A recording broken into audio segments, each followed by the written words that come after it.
Hi Pilipinas and Great Day World! How's your New Year, A-listers? So for today's video, we will be talking about my favorite chapters from The Concise Laws of Human Nature by Robert Greene. Specifically, the chapters that tackles the 4 signs of short-sightedness and strategies to overcome them. Sabi nga ni Robert Greene, time is the greatest teacher of them all, the revealer of reality. For us humans locked in the present moment, we oftentimes lack perspective.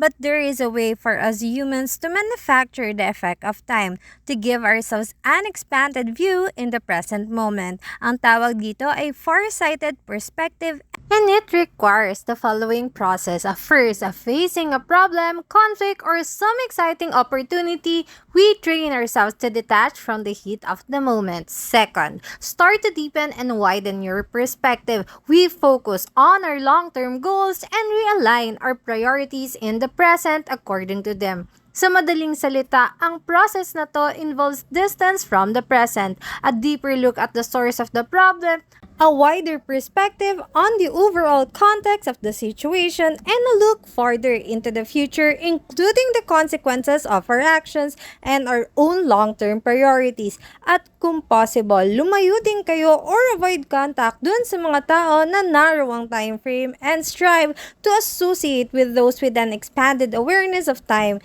Narito naman ang 4 signs of short-sightedness and strategies to overcome them.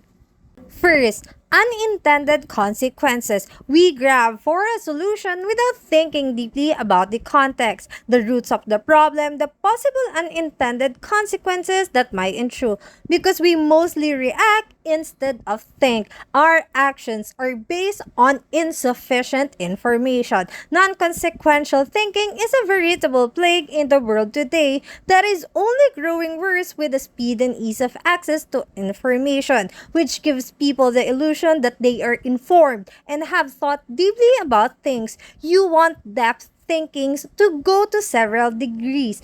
You can never go too far in this process, and the time and money spent will be rewarded as you avoid potential catastrophes and develop more solid plans.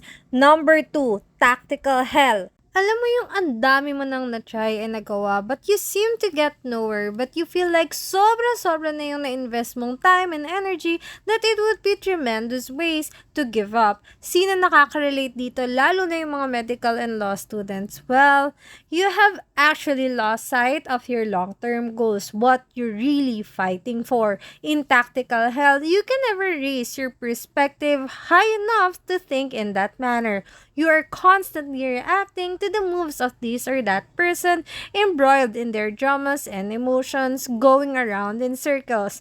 Ang only solution dito ay mag-back out temporarily or permanently from these battles. You need some detachment and perspective. Win through your actions, not your words. Kailangan mong ma-remind ang sarili mo what really matters to you. If you determine that a particular battle is in fact important, with a greater sense of detachment, you can now plot a more strategic response. Kadalasan, ma-realize mo na that there are certain battles not worth it in the end. They are a waste of valuable energy and time, which should be high on your scale of values. Sa totoo lang, mas mabuti pa na you walk away from a circular battle, no matter how deeply you feel personally invested in it. Your energy and your spirit are important considerations, and in life, as in warfare, strategies will always prevail over tacticians. Number 3, ticker tape fever.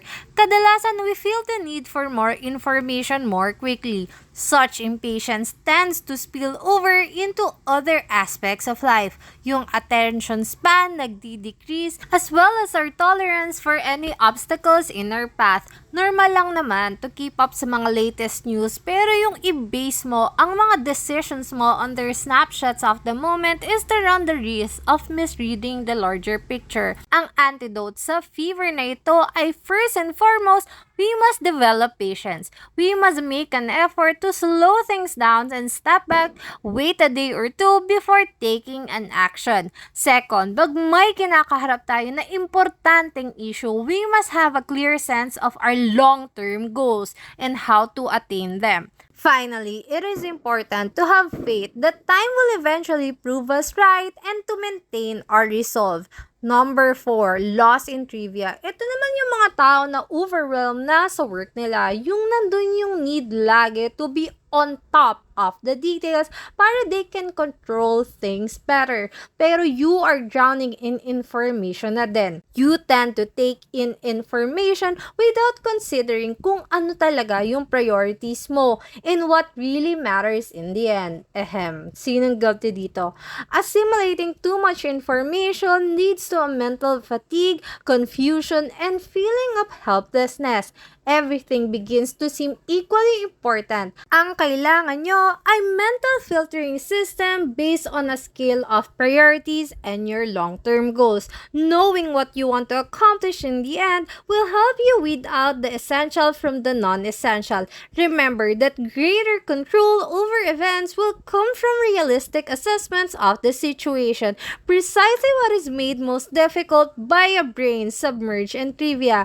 The key here in relation to the future, you think deeply about your long-term goals. They are not vague dreams but concrete objectives, and you have mapped out a path to reach them. So, yun lang, A-listers. This is the end of our book lesson from The Concise Laws of Human Nature by Robert Greene. Sana may natutunan kayo sa ating book lesson for today. I promise that this will not be the last book lesson na i-share ko dito. So, ayun lang, A-listers. I wish you a prosperous and blessed 2024. So, till our next vlog, laters! Thank you for watching, A-listers. Please like, share, and subscribe. Laters!